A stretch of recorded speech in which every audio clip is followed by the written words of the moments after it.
This is a biased typographical collection of Tangier. The shapes of letters, their typography, often go unnoticed, yet they carry meaning, from the most functional to the most abstract. Words and the shapes that form them are loaded with emotion, associations, and stories. I first became a copywriter to play with how these words sound. Then, as I grew as a designer, I experimented with their shapes and colors. A lot of my fascination with typography probably has to do with where I grew up, Tangier. Yes, I grew up in Tangier, but I also grew up in my own little bubble.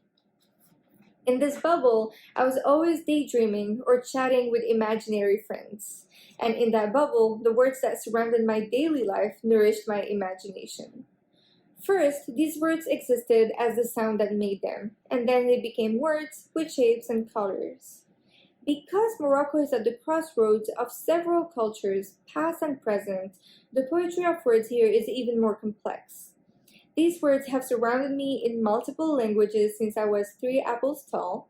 The sounds and accompanying shapes of Arabic, English, French, German, Italian, Spanish, Rifi, Tamazight, and others were all at play in my bubble. So what follows is a biased typographical collection of words with stories, all happening in my little bubble in Tangier, the pearl of Morocco.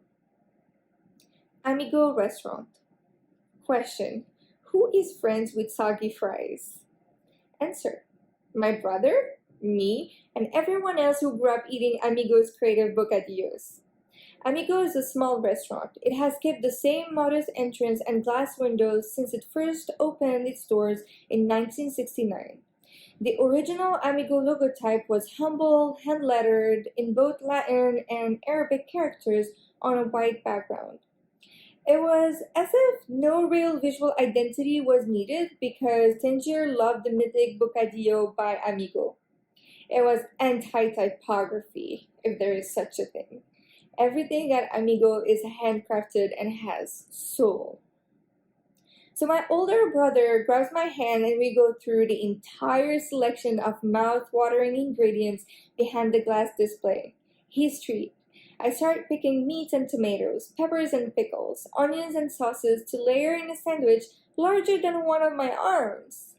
Fries saturated with grease seal every Amigo sandwich. This sandwich is no exception. Fries, yes please, and don't skip on the salt. I could never finish my bocadillo. It was too big. A sandwich fit more for a basketball team than just for the little girl that I was. But this sandwich of gargantuan proportions was more about having a moment between my brother and me than anything else. Though Amigo is still around today, they have replaced that original hand-lettered placard. A disastrous type crime if there ever was one. But you can still share a moment with someone you love over the most delicious bocadillo that the side of the Strait of Gibraltar has to offer. Thank you. Yeah, yeah, yeah,